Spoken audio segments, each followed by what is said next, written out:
안녕하세요. 제가 오늘 발표할 논문은 Utilizing Engineering Bacteria as Cell Vectors in Vivo for Intercellular RNA-Loaded Outer Membrane Vaccines Self-Assembly in Tumor Treatment라는 논문으로서 텐진대학교에 있는 왕한지 교수 연구실에서 발표되었습니다. 왕한지 교수 연구실은 박테리아 엔지니어링에 관련된 연구를 진행하고 있습니다. 간단한 백그라운드 소개하겠습니다. RNA 치료제는 현재 많은 관심을 갖고 있지만 이와 다르게 아직도 해결해야 되는 문제점을 많이 갖고 있습니다. 일단 RNA 자체는 우리 몸에서 넣었을 때 쉽게 사라지는 문제점을 갖고 있고 실제로 몸에 넣었을 때 안전하게 셀포 안으로 전달이 되느냐 하는 점에서도 낮은 효율을 갖고 있다는 한계점을 갖고 있습니다. 마지막으로 이 RNA를 이용한 합성에 위해서는 정제 과정과 보관 등에 대해서 많은 조건들이 있기 때문에 이 복잡성과 비용에서도 기존 치료제에 대비해서 한계점을 갖고 있습니다. 본 연구의 핵심 전략은 In vivo cell factory 개념을 도입하는 것입니다.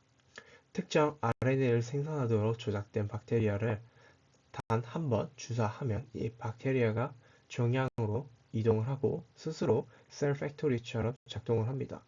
박테리아는 체내에서 지속적으로 치료용 RNA를 생산하고 이를 자신의 외막세포, 즉 outer membrane vesicle에 담아서 주변으로 방출합니다.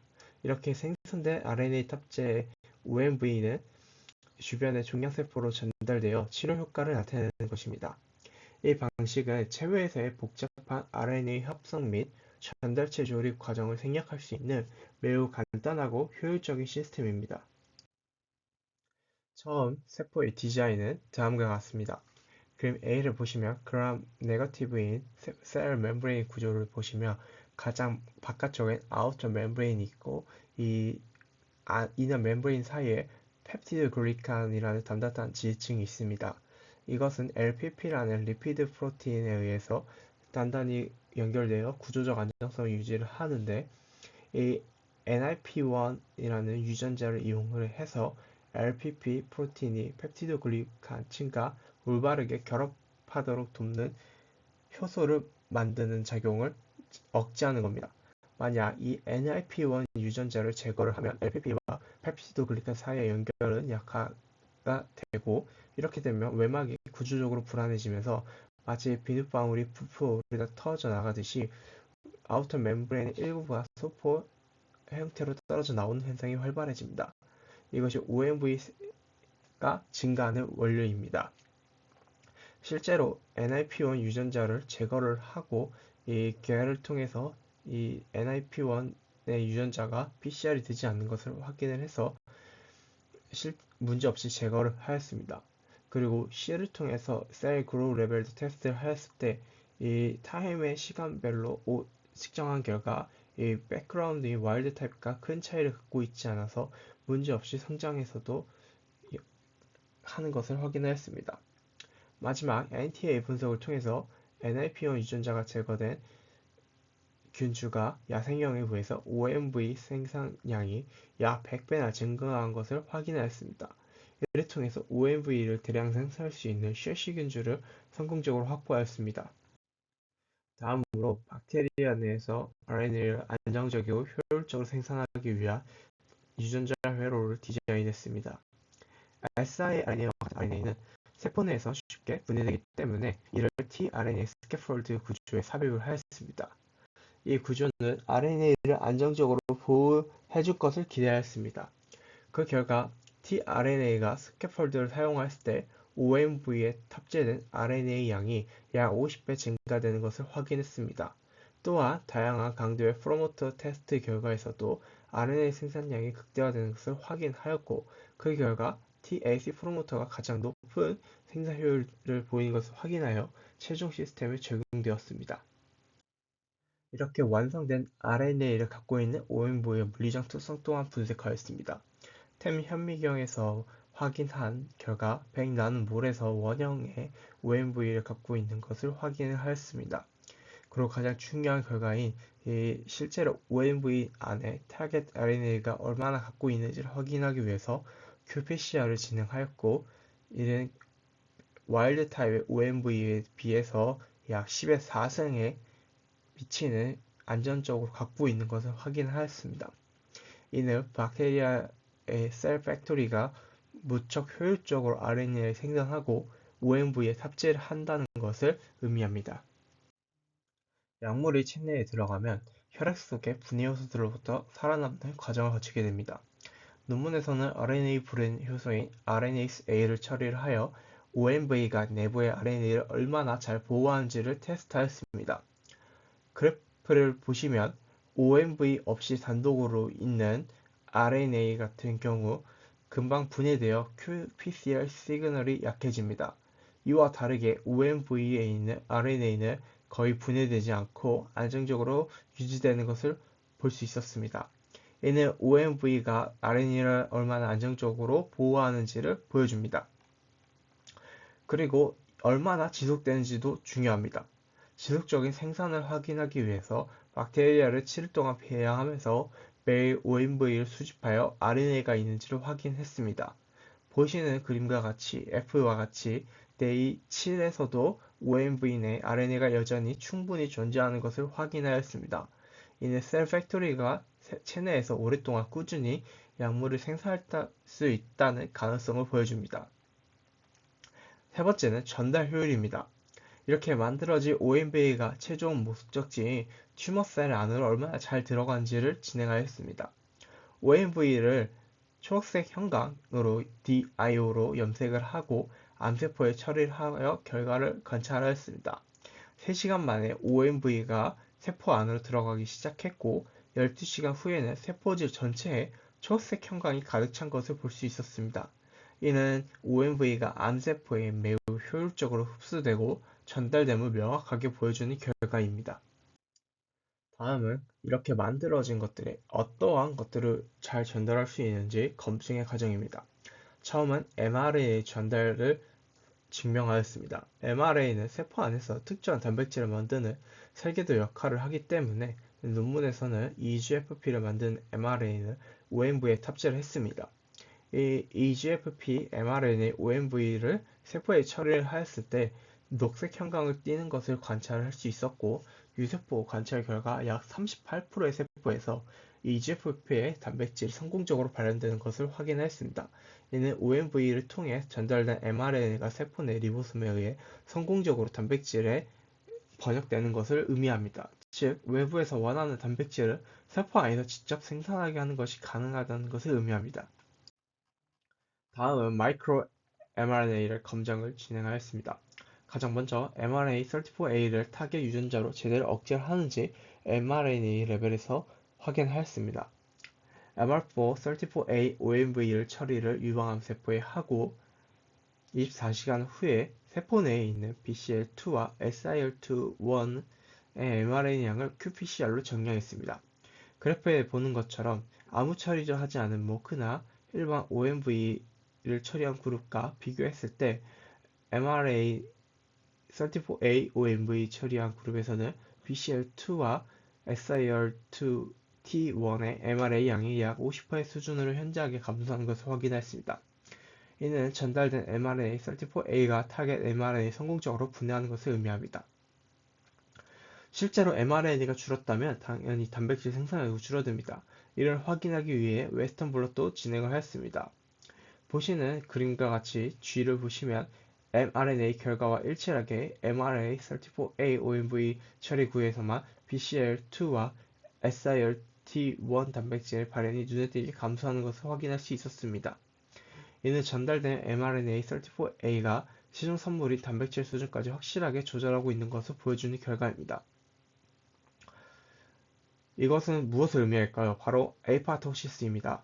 이는 유세포를 통해 분석을 통해서 얼마나 세포가 죽어가고 있는지를 확인하였습니다. 이 I에 있는 그래프의 점들은 각 세포를 의미하고 이 Q4에 있는 것들이 약 에이파토시스가 진행 중인 세포들입니다. 대조군에서는 0.4%에 있는 것에 비해서 mRNA-34A OMV 처리군에서는 무려 18.5%로 극단적으로 증가했습니다. 이는 그래프를 통해서 확인해보면 세포의 에이파토시스가 약 대조 20배 이상 증가하는 것을 확인할 수 있었고, 이를 통해서 치료용 mRNA 전달뿐만 아니라 타겟 유전자의 mRNA를 제거할 수 있게 mRNA가 성공적으로 작동하는 것을 확인하였습니다. 이제 목표로 했던 것이 실제로 튜머 세라픽에 적용이 가능한지 확인하기 위해서 주목받는 면역항암제 타겟 중 하나인 PDL1을 목표로 설정을 하고 진행하였습니다. PDL1은 암세포 표면에 있는 단백질로 면역세포인 T셀의 PD-1 수용체와 결합하여 T세포의 공격을 회피합니다. 이에 siRNA를 이용해서 암세포가 PD-L1 프로틴을 만드는 것을 원천 차단하여 T셀이 암세포를 공격할 수 있도록 하는 것이 목표였습니다. 이를 하기 위해 PDL1을 만드는 mRNA를 분해하는 siPDL1을 OMV에 탑재하였습니다. siPDL1 OMV를 유방암세포에 처리를 한 결과 의도대로 mRNA의 수준이 약 50%로 감소했고 최종 선물의 단백질 발현도 감소한 것을 확인할 수 있었습니다. 이는 siRNA가 성공적으로 전달되어 타겟 진을 효과적으로 억제하는 것을 의미합니다. 그리고 표면의 단백질 변화를 시각적으로 확인하기 위해서 면역 현관 염색도 수행했습니다. 모크와 와일드 타입에 비해서 PDL1을 처리한 것은 선명하게 발현되는 것을지 않는 것을 통해서 SIPDL1 OMV 처리한 세포는 녹색 형광이 사라지는 것을 볼 수 있었고 이를 통해서 문제없이 발현을 억제하는 것을 확인할 수 있었습니다. 이를 유세포 분석기로도 정리한 결과에서 PDL1 양성세포의 비율이 대조군 대비해서 약 58%에서 28% 이상으로 감소하는 것을 확인할 수 있었습니다. 이 결과는 인비트로 환경에서 암세포의 면역 회피 기전을 효과적으로 차단할 수 있음을 보여주는 근거입니다. 이렇게 만들어진 SIPDL1을 실제로 인비보 시스템에서 확인하였습니다. 유방암을 갖고 있는 쥐에게 단 한 번 정맥 주사를 하고 20일 동안 종양세포의 관찰을 진행하였습니다. 박테리아는 간과 일부 신장에서도 존재하는 것은 확인했지만 대부분 종양 조직에 특이적으로 축적되는 것을 확인하였습니다. 이는 박테리아가 종양의 저산소 환경을 선호하는 특성 때문으로 추측을 하고 이 RNA를 종양에 집중적으로 전달할 수 있는 것을 의미합니다.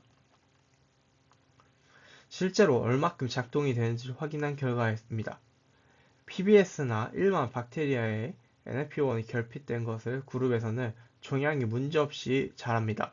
하지만 SIPDL1의 박테리아를 단 한 번 주사한 치료군에서는 종양 성장이 현저하게 억제되는 것을 관찰할 수 있었습니다. 그리고 21일 종양을 적출하여서 비교했을 때 그 무게 차이는 확실하게 명확해졌습니다. 이 종양 성장 억제율 TGI를 계산을 해보면 약 49%의 뛰어난 항암 효과를 보여줍니다. 이는 복잡한 과정 없이 단 한 번 박테리아의 주사만으로 지속적인 치료 효과를 얻을 수 있다는 시스템을 강력하게 입증하는 증거가 되었습니다. 마지막으로 PDL1이라는 면역세포 신호가 차단된 것을 확인했으니 실제로 면역세포가 공격하는지를 확인했습니다.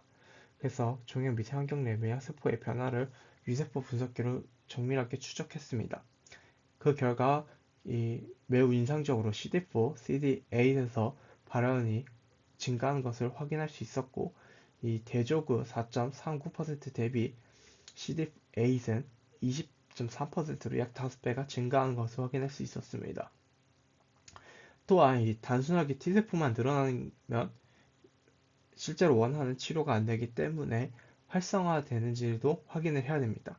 그래서 대표적인 사이토카인 인터페론 감마를 확인을 하였고 인터페론 감마가 기본 컨트롤 대비해서 약 3배 이상으로 증가하는 것을 확인할 수 있었습니다.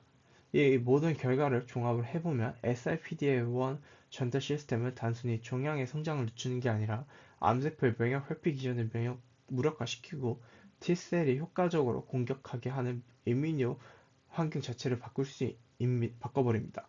근본적으로 항암 면역의 반응을 성공적으로 유도하는 것을 보여줍니다. 결론입니다. 논문에서는 인비보 셀 팩토리를 성공적으로 구현을 해서 RNA 치료제를 지속적으로 생산하고 전달하는 새로운 플랫폼을 개발하는 데 성공했습니다. 또한 다목적 RNA를 전달하는 것을 확인하여서 효과적으로 다양한 종류의 RNA2를 원하는 플랫폼을 활용할 수 있는 것을 의미했습니다. 기대되는 미래의 전망은 이 혁신적인 접근 방식은 RNA 기반 암 면역 치료 세포의 미래에 강력한 툴이 될 거라고 생각이 됩니다. 이를 저희의 실험에 도입을 해보면 인비보 셀 팩토리를 굳이 RNA가 아니라 다양한 물질 생산의 경로로도 활용이 가능할 것으로 적용이 가능할 것 같아 이 논문을 선택하였습니다. 감사합니다.